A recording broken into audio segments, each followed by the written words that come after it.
नहीं। रुमाना बीच में आप तानेबाजी कर जाती हैं, अच्छा नहीं लगता मुझे, लेकिन मैं कितना लाड से और प्यार से आपसे बात करता हूँ। नहीं नहीं, आपकी ताना नहीं, फेंटी ताना लग नहीं, गई, ताना आपकी नहीं, मुझे कुटाई मजा लग आता गई। है आपसे। नहीं मजा ये तो तो प्यार आता है, भरी मजा तो नोकझोंक है। होता है। हाँ ये सही है, लेकिन देखिए एक जमाना था जब हम आपकी पाकिस्तान इंडिया को बहुत फेंटा लगाता था। वो इसलिए क्योंकि हमारा बॉलिंग बहुत तगड़ी थी। हमने अगर आखिरी बॉल पे छक्का मार कर गया जायद भाई का, हमारी बॉलिंग मैंने जैसे अभिषेक आपके बैट्समैन आ रहे हैं, विराट आ रहे हैं, सचिन आ रहे हैं, हमारे भी ऐसे फास्ट बॉलर आते थे और दुनिया का ऐसा टैलेंट आया है। मतलब देखें ना, अगर आप दूसरा देखें, इन्वेंशन पाकिस्तान की, फास्टेस्ट देखें पाकिस्तान की, बेस्ट मिडल ऑर्डर दुनिया का, सबकॉन्टिनेंट देखें वो इंजमामुल हक है।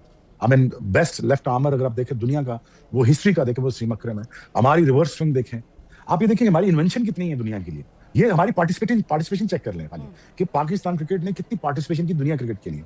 फिर when it comes to India now, I think India has invested so much in the cricket and format, जहां से अब इंडिया के लिए टैलेंट का आना आपको बहुत बड़ी अजीब सी बात नहीं लगती मुझे, और मुझे अच्छा लगता है बच्चे आते हैं आपके और खेलते हैं, और कंपटीशन इतना टफ है कि जहां पे जिसको थोड़ा सा भी इंच मिल रहा है वो अपना माइल लेके जा रहा है वहां से। और बच्चों को भी पता है कि there is so much to gain and so much to lose.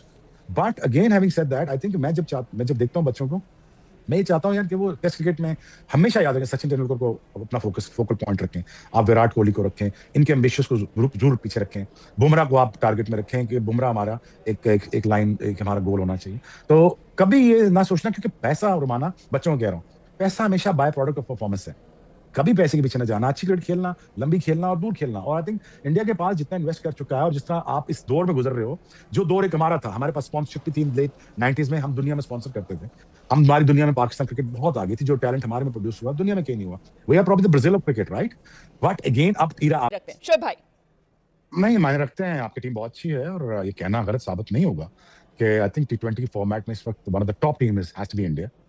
But again I think जो आप रिसेंट कॉम्पोजिशन अगर आप देखें पाकिस्तान टीम की, स्पिनर्स हमारे पूरे हैं, फास्ट बॉलर हमारे पूरे हैं, बैट्समैन बैटिंग ओपनर्स हमारे बेहतर हो चुके हैं, साइम आ चुका है, सबजादा फरहान है, and then now the time is for Babar Azam to step up and to show his game. I think he is able to do that because अभी सेलेक्ट नहीं हुए थे पिछले दिनों, और अब हुए हैं। Big kind of achievement he needs to do when it comes to achieving against India, और इससे बेहतर क्या स्टेज हो सकती है। बट इसमें क्या ना गलत नहीं होगा, India looks a very strong team.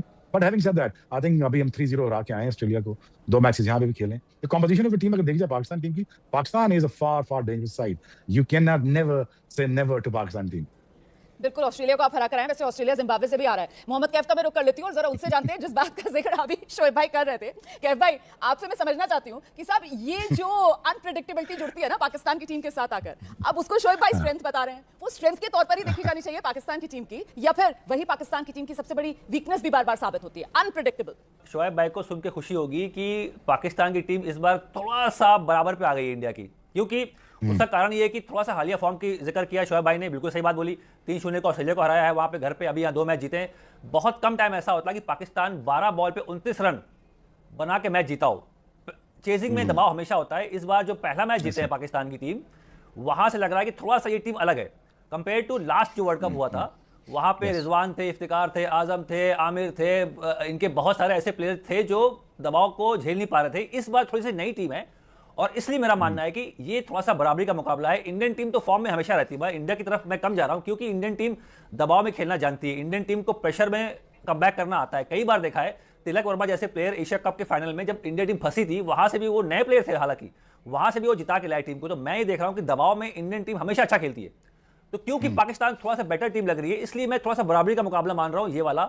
और ये अच्छी खबर है फैंस के लिए, नहीं तो हमेशा क्या होता था वन साइडेड का मतलब कि यार वो इंडिया पाकिस्तान की राइवलरी में मजा खत्म हो गया था। पर मैं बहुत टाइम के बाद मुझे ऐसा लग रहा है कि ये थोड़ा सा बेहतर टीम है और इसलिए अच्छे मैच की उम्मीद है। बिल्कुल आप सही कह रहे हैं। क्रिकेट के फैंस तो वो टक्कर वाला मुकाबला देखना चाहते हैं ना, और ऐसे में अगर सामने एक ऐसी टीम आएगी जो टक्कर दे पाएगी मैदान पर, तो मामला अगर बराबरी पर आएगा तो मैच का मजा जो है वो दुगना हो जाएगा। जल्दी से एक रिएक्शन लेते हैं। हमारे साथ जीएस विवेक स्टूडियो में मौजूद हैं। विवेक, शुरुआत क्योंकि हमने राइवलरी से की है, इंडिया पाकिस्तान, ये जो राइवलरी की मिस्ट्री है वो दरअसल हिस्ट्री की वजह से और रोमांचक हो जाती है। देखिए रोमाना, अगर हम भारत पाकिस्तान की राइवलरी की बात करें तो बहुत पुराना एक ट्रेडिशन है, लेकिन जो रीसेंट राइवलरी है वो काफी वन साइडेड रहा है और इस वजह से जो है स्पाइस जो इंडिया पाकिस्तान के मुकाबले का है वो थोड़ा फीका पड़ता जा रहा है, क्योंकि हमने बहुत बुरी तरीके से डोमिनेट किया है पाकिस्तान की टीम को। लेकिन इस बार इस मुकाबले की अगर हम बात करें, एक तो पाकिस्तान वैसे ही कोलंबो में है, कंडीशंस उसको अच्छे से पता है, प्रिपरेशन टाइम उसको मिला है। दूसरा, दोनों ही टीमों का टेम्पलेट बिल्कुल एक जैसा है। ऊपर वहां पर सईम अयूब और साहिबजादा फरमान जो है पहले पावर प्ले में 50-60 रन बना रहे हैं। ईशान किशन और और अभिषेक शर्मा यहां पर जो है 50-60 रन आपको पावर प्ले में बना रहे हैं। पाकिस्तान के पास अच्छे स्पिनर्स हैं, इंडिया के पास अच्छे स्पिनर्स हैं, और खासकर हम अगर फास्ट बॉलर्स की बात करें तो यहां पर बुमराह है, तो उधर जो है उस्मान तारिक जो एक मिस्ट्री स्पिनर है, वरुण चक्रवर्ती इंडिया के पास है। तो काफी टेम्पलेट भी दोनों का साफ है। और 8 पर अक्षर पटेल खेलते हैं, फाइम अशरफ खेलते हैं। मतलब मैंने सोचा था पहले जरा प्रेशर से शुरू करूंगी, फिर आऊंगी प्लेयर्स पर और पिच पर, लेकिन आपने वो प्रेशर वाले पॉइंट से सीधे प्लेयर्स पर जंप लगा दिए। खैर, मैं जल्दी से जरा रविश का एक रिएक्शन लेती हूं। रविश, मैं भी सिर्फ और सिर्फ वो जो माहौल बनता है भारत और पाकिस्तान के मुकाबले का, उसको लेकर चर्चा कर रही हूं। वो रोमांच जो बिल्कुल हाई रहता है, जोश हाई रहता है, ये फैंस हैं जो इस मुकाबले को इतना बड़ा बनाते हैं। क्योंकि अगर दोनों टीम्स की बात की जाए तो टीम इंडिया फॉर्मेट की नंबर 1 टीम है भाई, और वो भी पिछले 1.5 साल से ज्यादा से, और वहीं दूसरी तरफ पाकिस्तान की टीम है, कोई तुलना ही नहीं है। तो ये रोमांच जो है वो सिर्फ और सिर्फ फैंस की वजह से। एब्सोल्युटली रोमाना, मैंने सारे इंडिया पाकिस्तान मैच कवर किए राइट फ्रॉम 2011 और अभी तक भी जितने भी आईसीसी टूर्नामेंट्स में मैचेस में सारे कवर किए। वाइब्स बड़ी अमेजिंग होती है, एटमॉस्फेयर बड़ा जबरदस्त होता है। और आप देखें, अभी मैं श्रीलंका में खबर पढ़ रहा था, होटल्स के जो प्राइसेस थे वो बहुत ज्यादा, मतलब आप सोचे 10 गुना बढ़ चुके हैं। इवन द टिकट प्राइस, जो फ्लाइट्स थी, जैसे ही पाकिस्तान ने रात में हाँ बोला कि यस वी आर रेडी, हम T20 वर्ल्ड कप में पार्टिसिपेट कर रहे हैं, इंडिया के अगेंस्ट खेल रहे हैं, 60,000 रुपए की फ्लाइट टिकट्स हो गई एक साइड की। तो आप ये भी देखिए, मतलब फैंस कितने ज्यादा एक्साइटेड रहते हैं, सबको ट्रैवल करना है, कोलंबो में जाके मैच देखना है। तो एक वाइब जो होती है ना इस मैच की, वो अमेजिंग होती है। वो शायद मुझे नहीं लगता किसी और मैच की होती होगी जो इंडिया पाकिस्तान मैच की होती है। शोएब भाई, आपको लगता है कि ये पाकिस्तान की जो स्ट्रेंथ है, जो हमेशा उसका पेस अटैक रहा है, यहां कोलंबो के अंदर वो स्ट्रेंथ ही पाकिस्तान की अब बदल रही है, और जो पेसर्स की बजाय जो स्पिनर्स हैं उस पर पाकिस्तान ज्यादा डिपेंड कर रहा है? देखिए, हम नया बॉल अच्छा करते हैं, आपको पता ही है, नए बॉल से हम विकेट जल्दी अर्ली ऑन लेते हैं। और जब भी इंडिया पाकिस्तान से जैसे शारजाह में या दुबई में हारे हैं तो नए बॉल से ही हारे हैं। But again having said that, I think हमारे जो स्पिनर्स हैं, जो कंपोजिशन हमारे स्पिनर का बना हुआ है वो भी बहुत अच्छा है। इब्रार है, उस्मान है, तो इससे भी हमारे बहुत फायदा होगा। शादाब भी है, तो देखिए शादाब का कम बैक हो रहा है, he is gonna chip in when it comes to bowling. उसको भी 4 ओवर करने होंगे एट एनी कॉस्ट, अगर नहीं तो 3 ओवर का एक्सपेल उनका भी बड़ा बहुत जरूरी होगा। लेकिन अगर आप जो कंपोजिशन की बात कर रहे हैं ना, कैफ कह रहे हैं और विवेक भी जो कह रहे हैं, बात ठीक कह रहे हैं। बट द थिंग इज, देखिए अगर हमारे यहाँ अभी जो टीम है उसका जो स्पिरिट है ना, वो फर्क लेवल पे खेल रहे हैं इस वक्त। वो कोशिश ये करना चाहेंगे विदाउट नो प्रेशर, बिकॉज जो सर्कमस्टांसेस बने थे उसके बाद तो they were almost they are very free now कि यार हमें क्या करना क्या नहीं करना। But it's gonna be a good game of cricket. I am telling you right now कि ये मजा आएगा इस गेम में, तगड़ा होगा। जैसे क्या कह रहे थे वन साइडेड था, वैसे वन साइडेड नहीं होगा और अच्छा मुकाबला मिलेगा। और इस बात से भी साबित हो गया, जैसे भी मेरे भाई ने बात की है, फ्लाइट्स डबल हो गई हैं, टिकटें होटल्स महंगे हो गए हैं। तो ये देखें पाकिस्तान क्रिकेट कितना जरूरी है दुनिया क्रिकेट के लिए, कि पाकिस्तान जब हाँ करता है तो फिर क्रिकेट की मार्केटिंग का लेवल, टीआरपी का लेवल कुछ और हो जाता है। सो ये तो आपने देख ही लिया है कि Pakistan cricket, Why world needs Pakistan cricket? So because इसके बगैर तो आपको दुनिया में मजा ही नहीं रहेगा। नहीं, अब क्योंकि आपने कह दिया कि पाकिस्तान हाँ करता है, लेकिन ये पाकिस्तान की हाँ ना के चक्कर में आपको नहीं लगता है कि जो खिलाड़ी है, मतलब उसके लिए तो बड़ी कंफ्यूजिंग वाली स्थिति हो जाती है ना? अब खेलेंगे नहीं खेलेंगे, वो हाँ और ना के चक्कर में। जी जी जी नहीं रुमाना, देखिए मैं तो हमेशा जोड़ने की बात करूंगा, तोड़ने की कभी नहीं करूंगा। लेकिन देखिए ना, अगर 65% the revenue Pakistan of the world cup अगर आप निकाला जाए तो इंडिया पाकिस्तान में, और मैं कभी भी इस हक में नहीं था कि आपको नुकसान हो। और मैं इसमें भी हक में था कि ठीक है, अगर पाकिस्तान ने स्टैंड ले लिया है तो ठीक है, पाकिस्तान ने स्टैंड ले लिया, हमें स्टैंड साथ देना पड़ेगा, बिकॉज गवर्नमेंट पाकिस्तान ने स्टैंड ले लिया तो हमें भी लेना पड़ेगा। बट अगर उन्होंने कहा कि नहीं, हमने बांग्लादेश के साथ जाती हुई, तो मैं साथ में भाइयों खड़ा हूँ। बांग्लादेश के साथ जाती हुई यार, इंडिया का न्यूट्रल वेन्यू पे खेल सकता है या पाकिस्तान न्यूट्रल वेन्यू में खेल सकता है, तो बांग्लादेश क्यों नहीं खेल सकता? तो वो एक डिबेट थी, चलो खत्म हुई, क्रिकेट शुरू हुई। ये बहुत अच्छी चीज है, क्योंकि अगर पाकिस्तान ना खेलता तो ये सारा वर्ल्ड कप बिल्कुल तबाही की तरफ चल जाता, कोई फायदा ही नहीं होता। But again having said that, यार मैं बार-बार इस बात को कोशिश करता हूं कि ये जरूरी है कि हाथ में लाएं यार, ये जरूरी है। ये कैसे हो सकता है यार कि 99 की कारगिल की वॉर हो रही और हम मैच खेल रहे थे? आप बिल्कुल सही कह रहे हैं। वैसे बांग्लादेश के साथ सॉलिडारिटी दिखाने के साथ-साथ फायदा तो यहाँ पर पाकिस्तान को ही हो गया ना, मतलब जिस तरीके से रेवेन्यू शेयरिंग में जीएस विवेक बेहतर तरीके से उसका जवाब दे पाएंगे। विवेक, देखिए अभी ऑफिशियली तो कुछ भी नहीं आया, लेकिन हाँ कुछ बैक चैनल टॉक्स हुए हैं, जिसकी वजह से जो यहाँ से एक डेलीगेशन गया था आईसीसी का लाहौर में, वहाँ पर बातचीत हुई है, जिसके बाद पाकिस्तान क्रिकेट बोर्ड ने कहा है कि हाँ वो इंडिया पाकिस्तान का मैच खेलेंगे। तो 2027 के बाद होगा जो भी होगा, क्योंकि 2027 तक जो फाइनेंशियल अरेंजमेंट है, जो उस पर एग्रीमेंट्स हैं वो साइन हो चुके हैं। लेकिन जैसे शोएब भाई बात कर रहे हैं कि हैंडशेक को लेकर, उन सब को लेकर अभी तक कोई खुलासा नहीं हुआ। एक सस्पेंस रहेगा कि इस मैच में भी क्या हैंडशेक होगा या नहीं होगा। अगर आप रिसेंट ट्रेंड देखें तो ऐसा कोई हिस्ट्री सजेस्ट नहीं करता है कि यहाँ पर भी कुछ अलग होगा। लेकिन बैक चैनल जो टॉक्स हुए हैं, जिसके वजह से ये भारत पाकिस्तान का मुकाबला हो पाया है, तो उस वजह से कुछ भी अलग हो सकता है। नहीं कैरी ऑन करना चाहिए, लेकिन जो मर्जी हो जाए, ये ट्रेडिशंस नहीं है। गलत क्रिकेट के ट्रेडिशंस गलत डाल रहे हैं आप। ये कैसे हो सकता है सचिन तेंदुलकर को बॉल लगे और मैं उनके जाके उनको पूछूं ना? मैं उनके पास खुद गया, जब उनको बॉल लगा मेरा, तो मैंने कहा सो सॉरी यार, आप मेरे फेवरेट प्लेयर हो, नंबर 1 प्लेयर हो दुनिया के, तो आपको चोट नहीं लगी? ये हमारा ट्रेडिशन था, उस वक्त भी जंगी हो रही थी। तो ये क्या कहना है यार कि इस वक्त ये ट्रेडिशन जो डाल रहे हैं ना, इसका एंड फिर क्या होगा? क्या लगता है आपको कि आज अगर वर्ल्ड कप हम नहीं खेल रहे, तो क्या लगता है अगले वर्ल्ड कप में फिर किसी ऐसी सिचुएशन बनी तो फिर क्या करेंगे? नहीं आप सही कह रहे हैं, लेकिन दिक्कत तो ये है कि ट्रेडिशंस तो गलत इतने है ऐसे ऐसे पड़ गए ना कि वो ट्रॉफी लेकर चले गए, मतलब जो जीती हुई टीम थी उसको ट्रॉफी नहीं तो हैंडशेक किसने कहा था हैंडशेक ना करो? मतलब अब वही है, किसने कहा था आपने कहते हैं ट्रॉफी कि ना ताली एक हाथ से नहीं रोमाना बजती, ताली देखें तो दोनों हाथों से रोमाना बजती है ना। बात देखें, गलत बात देखें, हाथ मिलाने वाले की इज्जत नहीं जाती, जो हाथ नहीं मिलाता उसकी इज्जत नहीं होती। हम तो हाथ दे रहे हैं, आज भी हाथ में आपको आगे कर रहा हूँ, आप प्लीज बात को समझने की कोशिश करिए, कहाँ खत्म होगा ये चीज? It's not good for each other. अब इंडिया पाकिस्तान के लिए ठीक नहीं है। हमारी भी बड़ी आर्च राइवलरी थी, मेरी सचिन की, सारों की बड़ी गर्मा गर्मी में मैच खेले हम, लेकिन ऐसा नहीं हो सकता कि मैं सचिन से उनकी इज्जत करना छोड़ दूं, मैं उनसे हाथ बनाना छोड़ दूं। ये कभी भी नहीं हो सकता। मैं आज भी ओपनली कह रहा हूं कि दुनिया ग्रेटेस्ट प्लेयर एवर है, और गलत कहते हैं ग्रेटेस्ट बैट्समैन है, ग्रेटेस्ट क्रिकेटर एवर है। शोएब भाई बिल्कुल सही कह रहे हैं, मैंने तो लेकिन विराट दिक्कत कोहली को तो ये देखा है है ना जब भी कि हारा है, मैदान पर जो विराट खेल कोहली को जब है मैंने वो सिर्फ देखा खेल है, तक सीमित नहीं रह पा रहा है, वहां पर खेल से अलग ही कुछ कहानी गढ़ी जाने लगती है ना, दिक्कत तो तभी होती है। कैफ भाई देखें नहीं शोएब भाई अच्छा बोला, उनको बोलने दीजिए, अच्छी बात कर रहे हैं शोएब भाई, उनको और मौका दीजिए। शोएब भाई आप बोलो बोलो, मैं सुन रहा हूँ।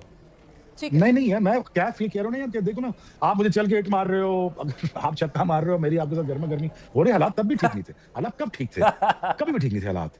मैंने तो कभी आज तक कैफ को अपने जूनियर्स की तरह माना है। अरे मेरी कहा जरूरत जो मैं शोएब अख्तर को चल के आगे बढ़ूं भैया, इतनी तेज गेंदबाजी कौन करता उस जमाने में, 150 की स्पीड कौन हिम्मत कर सकता है चलने की आपके सामने? पर हाँ हिम्मत थोड़ी दिखाई, डर में रहा था अंदर से बहुत कि पता नहीं कौन सी बॉल डाले शोएब अख्तर, बीमर मार दे, बाउंसर मार दे, डर तो था। नहीं तो अच्छा डर के आगे थोड़ा बढ़ना होता है। बिल्कुल मुझे आप लोग ये बता दीजिए शोएब भाई, मुझे आप लोग ये बता दीजिए कि यहाँ हम लोग बैठे हुए थे तो मैंने सोचा था कि मैं बिल्कुल इस सब को लेकर चर्चा करूंगी नहीं, हम जो मैच होना है उस पर बात करेंगे, लेकिन अब क्योंकि ये बातें आप इनको भूल नहीं सकते हैं, और वो जो खिलाड़ी होंगे जो ड्रेसिंग रूम में आएंगे उनके जहन में भी ये सब चल रहा होगा या नहीं चल रहा होगा? सवाल ये है कि ड्रेसिंग रूम और वहां पर क्या माहौल होगा? मैं एक चीज बोलना, मैं एक चीज बोलना चाह रहा हूँ कि ये बातें हो गई पुरानी।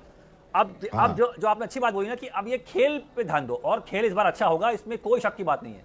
उसका रीजन है कि पाकिस्तान ने थोड़ा सा स्तर अपना बढ़ाया है। इंडिया तो वैसे ही टॉप की टीम है, नंबर 1 टीम है, नंबर 1 बॉलर हमारे पास है, नंबर 1 बैटर हमारे पास है, तो वहां पे इंडियन टीम जो विवेक ने बोला कि हाँ कंडीशन यूज टू होना है, कोलंबो जाना है, अलग हालात है, मैं समझ सकता हूं, पर मैं तब भी इंडियन टीम को आगे रखता हूं। रीजन ये है कि इंडियन टीम कोलंबो 1000 मरतबा जा चुकी है। कोई आप आइसलैंड में नहीं खेलो कि कंडीशन पता नहीं कैसे होने वाली है, हम वहां खेल चुके हैं, हमने वहां पे सारे टीमों को हराया हुआ है। हाँ स्लो पिच है, टर्निंग पिच है, पाकिस्तान के पास स्पिनर्स है, इस बार 5 स्पिनर्स है, तो कोई छिपी बात नहीं है, जग जाहिर है।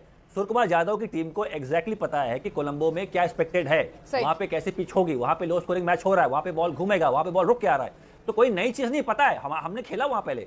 हाँ ये कि पाकिस्तान की टीम वहां पहले पहुंची है, 2 हफ्ता उनको वहां हो गया, 2 मैच जीत चुकी है, पर वो अलग ग्राउंड पे खेले, उनके लिए भी कोलंबो का जो पिच है वो भी अलग है। ध्यान रखिए एक बात, जो पिच पे मैच हुआ कोलंबो में, वहां पे पाकिस्तान नहीं खेला है, करेक्ट नहीं, वहां पे लीग मैच नहीं खेला है, वो अलग ग्राउंड पे खेला, वहां पे ग्रासी पिच है, वहां पे बॉल थोड़ा बाउंस हो रहा है, स्पंजी बाउंस है, तो पाकिस्तान की टीम को भी उतना ही एडजस्ट करना है कोलंबो में जितना भारतीय टीम को करना है। तो वो कोई जहां पे कंडीशन की बात आती है, दोनों टीम को एडजस्ट करना है। जिस मामले में इंडियन टीम माहिर है कि क्विक एडजस्टमेंट कौन करेगा, वहां पे भारतीय टीम दबाव में खेलना जानती है, इसलिए मैं उनको आगे रखता हूं इस मैच में। बिल्कुल, तो क्विकली अडैप्ट करने में माहिर टीम इंडिया कंडीशंस के हिसाब से, और इस वजह से एडवांटेज टीम इंडिया, ये मोहम्मद कैफ मानकर चल रहे हैं। रवीश हमारे साथ मौजूद है, मुझे लगता है रवीश थोड़ा जल्दी से आगे बढ़े, अब प्लेइंग 11 को लेकर आपके मन में कोई सवाल शोएब अख्तर के लिए?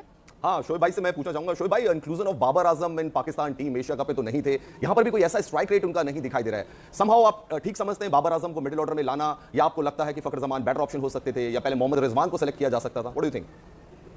आई थिंक हमें बीच में स्टेबिलिटी चाहिए होती है, we understand that, we get that कि हमें रन बॉल खेलने का खिलाड़ी चाहिए जो बाबर आजम है। I mean again that's old debate now about the strike rate of Babar Azam, एक उसकी नेचुरल गेम है, but again according to the situation if he plays that you know that will be good enough for us. But मैं हमेशा इस favour में था कि फखर Zaman natural opener था, उसको हमेशा एज ओपनर यूज करना चाहिए था, बट ऐसा हो नहीं सका 5-6 साल से। But again that we need Babar Azam to perform when it comes to you know balancing the act, when it comes to composition of the team, के यार यहाँ पे मैं थोड़ा विकेट रोक के चलना है या रन बॉल भी खेलना है, तो दैट्स फाइन। बाकी हमारे पास प्लेयर ऐसे हैं जो आपके स्ट्राइक रेट को मैनेज कर सकते हैं, बट ये मजे का मुकाबला होगा, तगड़ा मुकाबला होगा, और इसका फायदा आई थिंक दोनों टीमों को इसलिए होगा। कैफ ठीक कह रहे हैं कि अगर टेस्ट मैच भी अगर आप खेल रहे हैं तो उस 5 दिनों में टेस्ट मैच भी रोज विकेट बदल रहा होता है, तो कंडीशंस आर ऑलवेज चेंजिंग, तो ये कोई एडवांटेज नहीं है कि आप 2 हफ्ते पहले गए हैं तो आपको शायद उसमें बहुत फायदा होगा। हाँ आपको रेस्ट अच्छा मिल गया होगा, आपको अंडरस्टैंडिंग ऑफ द एनवायरनमेंट बेहतर मिल गई होगी, but again you have to understand that on the day that what you bring on the table as a player, as a game आप ला रहे हो कि नहीं ला रहे हो। I think the Pakistan attitude this time around is much more different than a previous tournament। अगर आप देखेंगे तो क्रिकेट आपकी इस वक्त तगड़ी होगी इंडिया के साथ, और अच्छा है क्रिकेट के लिए अच्छा है, बच्चों के लिए अच्छा है, हमारे बच्चे इंस्पायर हो, हमारे दोनों मुल्कों के बच्चे इंस्पायर हो, हमारे दोनों मुल्कों के बच्चे एक दूसरे की इज्जत करना। जी बिल्कुल, I mean that's what I like to see यार। बिल्कुल। शोएब भाई, टीम इंडिया के लिए आपको लग रहा है कि 3 स्पेशलिस्ट स्पिनर्स के साथ टीम इंडिया भी उतरेगी कोलंबो की कंडीशंस देखते हुए? देखें, इंडिया के पास लग्जरी बहुत है। When you have so much of luxury that India can do many things. अब जितनी टीम आप खिला रहे हैं, इतनी आपकी बाहर बैठी हुई टीम, इतनी अच्छी टीम है आपके पास। लेकिन again now I think 3 spinners depending on the situation, अगर अलाउ कर रहे हैं एनवायरनमेंट, अगर अलाउ कर रहा है तो India can go with 2 spinners. And अगर अलाउ कर रहा है तो 3 spinner, I think it's T20 में स्पिनर मार बहुत कम खा रहा है। अब ये तो खैर आपने तो कैप बेहतर बताएंगे, आपको विवेक बताएंगे, आपके दोस्त बेहतर बता सकते हैं, क्योंकि ये जानते हैं क्रिकेट को कि यहाँ पे बॉल फंस रहा है, हिट लगती नहीं ज्यादा आसानी से। Fast bowlers comparatively comes easy in a depth over, but अगर आप बुमराह है तो फिर तो खुद ही विकेट आप खिला लें, तो बुमराह को जहां भी आप खिलाएंगे तो वो आपको अच्छा ही करके देगा। But I think this time around I think Pakistan team का मुझे जो एटीट्यूड, जो कंपोजिशन लग रही है वो बहुत ठीक लग रही है, और India has to see that कि अगर उन्होंने 3 स्पिनर खिलाने, it wouldn't be a bad idea either. बिल्कुल। क्या भाई, बुमराह को लेकर तो कोई इफ एंड बट है ही नहीं, लेकिन अर्शदीप की जगह एक और स्पिनर को आपको लगता है कि लिया जा सकता है प्लेइंग 11 के अंदर? कप्तान की सोच रह सकती है? देखिए, पहले तो मैं जो आपने बोला कि पाकिस्तान टीम की जो एक वीकनेस निकल के आई है वो है शाहिन अफरीदी। ओके। उनको बहुत मार पड़ रही है, और उनको मैं उनका हालिया फॉर्म अभी देखा, जो लास्ट मैच हुआ था वहां भी वो 40-50 रन खा गए थे। मेरा मानना है कि इंडिया उनको अटैक करेगा। अभिषेक शर्मा शाहिन अफरीदी को पहली बॉल चल के छक्का मारने वाला, वो प्लान करेगा, वो अलग बात है कि वो छक्का जाता नहीं जाता, पर वो जो अटैकिंग माइंडसेट है ना शाहिन के खिलाफ, क्योंकि पहला 6 ओवर यहाँ पे बहुत ज्यादा महत्वपूर्ण है, बाद में पिच धीमा होता है, स्पिनर्स प्ले में आएंगे, तो जो पहला 6 ओवर है पावर प्ले का, वहां पे जीत हार का फैसला होने वाला है। इस मैच की बात करें तो वहां पे अभिषेक शर्मा जैसे बल्लेबाज, ईशान किशन तो इतने तगड़े फॉर्म में चल रहे हैं, तो मैं ऐसा देख रहा हूं कि ये 2 बल्लेबाज शाहिन अफरीदी को जानबूझ के टारगेट करने का प्लान करेंगे, और करना भी चाहिए, क्योंकि जो गेंदबाज तेज बॉल डालता है, जहां पे धीमा पिच है, उसको आप अटैक कर सकते हैं। पिछले मैच में जो उनका फॉर्म था, उससे उनके जो कोच साहब हैं वो खुश नहीं होंगे, क्योंकि इकलौते गेंदबाज थे जो बहुत मार खाए, बाकी स्पिनर्स ने अच्छा किया है। तो मुझे लगता है पहले वो बैटल होगी, शाहिन अफरीदी बनाम अभिषेक शर्मा, ईशान किशन, 2 लेफ्टी ओपनर रहेंगे और वो अटैक करते हैं, पहली बॉल छक्का मारते हैं, तो वो एक बैटल बहुत बड़ी देखने वाली है। अब आपने बोला क्या टीम खेलेगी, मुझे लगता है कि अतिरिक्त स्पिनर अफकोर्स खेलने वाली है। इस कोलंबो की जो पिच है प्रेमदासा, वहां पे बॉल घूम रहा है, तो मुझे लगता है कि अक्षर पटेल, वरुण चक्रवर्ती प्लस बुमराह के साथ जाना चाहिए। अर्शदीप सिंह को आप रोक सकते हो, बुमराह को आप प्ले में लेके आओ 11 में, सॉरी कुलदीप का रिकॉर्ड अगेंस्ट पाकिस्तान, जब भी पाकिस्तान कुलदीप के सामने खेलती है वो थोड़ा सा उनके हाथ पांव कांपते हैं, वो पक्की बात है, उनका रिकॉर्ड भी अगेंस्ट पाकिस्तान बहुत जबरदस्त है जी। तो मुझे लगता है कुलदीप को 11 में खेलना चाहिए अगेंस्ट पाकिस्तान, क्योंकि वो पाकिस्तान के सामने डोमिनेट करते हैं और उनका रिकॉर्ड बहुत शानदार है। विवेक, देखिए, मुझे नहीं लगता कि कुलदीप यादव खेलेंगे। ये बात जरूर है कि हाँ, अर्शदीप सिंह नहीं खेलेंगे, उसकी जगह पर एक तीसरा स्पिनर खेलेगा, बट मेरे हिसाब से वॉशिंगटन सुंदर, क्योंकि जितना अगर मैं गौतम गंभीर को जानता हूँ और इनके स्ट्रैटेजीज को मैं अगर समझ सकता हूँ, तो इनको हमेशा बैटिंग डेप्थ चाहिए। वॉशिंगटन सुंदर एक स्पेशलिस्ट ऑफ स्पिनर है, वो तेज करते हैं, फ्लाइट नहीं करते हैं, और ऐसा उनको सूट करता है। और ऐसा रिंकू रिप्लेस होकर वॉशिंगटन सुंदर आएंगे, आप ये असेस कर रहे हैं? नहीं, मैं कह रहा हूँ अर्शदीप की जगह पर वॉशिंगटन सुंदर आएगा, रिंकू वहीं पर रहेगा, क्योंकि एक बात बहुत जरूरी है यहाँ पर कि अगर आप अभिषेक शर्मा को देखें, ईशान किशन को देखें, सूर्य कुमार यादव को देखें, हार्दिक पांड्या को देखें, तो ये सभी के सभी जो खिलाड़ी हैं वो फास्ट बॉलर्स को जो है अच्छा मारते हैं, स्पिनर के खिलाफ वो स्ट्रगल करते हैं, तो वहां पर एक पाकिस्तान का जो है एक एडवांटेज है वहां पर। तो जहां पर इंडियन टीम चाहेगी कि जितना लंबा बैटिंग हो, अगर आप देखें पाकिस्तान अगर नीदरलैंड्स को हरा पाया वो इसलिए क्योंकि फहीम अशरफ नंबर 8 पर खेल रहा था, तो गौतम गंभीर का ये टेम्पलेट है, जितना लंबा आप बैटिंग खेलोगे उतना ज्यादा आप अटैक करने जाओगे, अटैक करके अगर आपका विकेट भी गिरता है तो भी आपके पास क्वेश्चन रहेगा। तो आई थिंक इस इंडिया पाकिस्तान मैच में, हाई प्रेशर मैच में, प्लेइंग 11 में जितनी लंबी बैटिंग हो उतना गौतम को सूट करेगा, उतना सूर्य कुमार को सूट करेगा, इसलिए I would want to go with Washington Sundar in the 11। नहीं तो शोएब भाई, इतनी बैटिंग डेप्थ में इतनी प्रिकॉशन की जरूरत है टीम इंडिया के लिहाज से? ये अच्छा खासा क्वेश्चन है, इसकी कोई जरूरत नहीं है, आपको क्या लगता है टीम इंडिया की बैटिंग डेप्थ को देखते हुए? मुझसे पूछ रही? हाँ जी जी, इंडिया के लिए तो मेरे ख्याल में 6 बैट्समैन ही काफी हैं, क्योंकि इंडिया के पास लग्जरी बहुत है और बहुत तगड़े प्लेयर हैं। और देखें, जब से मुझे अभिषेक मिले थे दुबई में, मैं उनके पास खुद किया चल के, तो मैंने उनसे कहा बेटा दूर तक जाना यार, और लंबा खेलना और बहुत सारे रिकॉर्ड बनाना इंडिया के लिए। और मेरे ख्याल में उन्होंने नसीहत वाकई पकड़ ली मेरी, और बहुत उठते हैं आके, बहुत मारते हैं। अच्छा शोएब भाई, लाइटर नोट पर एक बात बताइए, पहले आप लोग सोचते होंगे कि भाई ये रोहित और विराट ये लोग रिटायर हो जाएं तो ठीक है, थोड़ा हम लोग चैन की सांस लें। अब वो रिटायर हो गए, लेकिन उसके बाद भी पाकिस्तान की जो पिटाई है भारत की तरफ से वो खत्म ही नहीं हो रही है। मतलब अब ये नए जो आ गए सारे, अभिषेक को आप देख लीजिए, ईशान जो है वो जबरदस्त फॉर्म में। अच्छा, अभिषेक ने तो पिछली बार जब पाकिस्तान के साथ सामना हुआ था तो वो किस तरीके के शॉट्स उन्होंने लगाए थे, और वो शाहीन अफरीदी जिनको लेकर अभी बात कर रहे थे, मोहम्मद कैफ भी, मतलब एक जमाने में जो उनका दबदबा था वो दबदबा तो अब बिल्कुल खत्म हो गया। तो क्या इस वक्त शाहीन अफरीदी पाकिस्तान की टीम के लिए एक बड़े बैगेज हैं?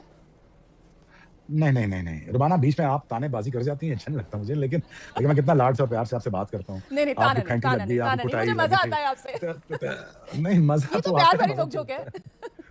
ये सही है, लेकिन देखिए एक जमाना था जब हम आपकी पाकिस्तान इंडिया को बहुत फेंटा लगाता था, वो इसलिए क्योंकि हमारा बॉलिंग बहुत तगड़ी थी। हमने अगर आखिरी बॉल पे छक्का मार के दिखाया जावेद भाई का, हमारी बॉलिंग, जैसे अभिषेक आपके बैट्समैन आ रहे हैं, विराट आ रहे हैं, सचिन आ रहे हैं, हमारे भी ऐसी फास्ट बॉलर आते थे, दुनिया का ऐसा टैलेंट आया है। मतलब देखें ना, अगर आप दूसरा देखें, इन्वेंशन पाकिस्तान की, फास्टेस्ट देखें पाकिस्तान की, बेस्ट मिडल ऑर्डर दुनिया का, अगर सबकॉन्टिनेंट में देखें, इंजमामुल हक हैं। I mean best left armour अगर आप देखें। दोस्तों अभी आपने शुएब अख्तर के बारे में सुन लिया है कि वो भारतीय मीडिया पे बैठ के उनको क्या बात की है और किस तरह वो प्यार से बात कर रहे हैं, लेकिन वही ना, इज़्ज़त रास नहीं आती ना। अगर वो चाहे, शुएब अख्तर चाहे तो उस औरत की तो हड्डियाँ उड़ा के रख दे, लेकिन नहीं, औरत की इज़्ज़त तो औरत ही होती है। बाकी मज़ीद इस तरह की अपडेट्स के लिए हमारे चैनल को लाजमी से सब्सक्राइब कर लें और आगे दोस्तों के साथ भी ज़रूर से शेयर करें। मिलते हैं किसी नेक्स्ट वीडियो में, तब तक के लिए अपना ख्याल रखिएगा। अल्लाह हाफिज़।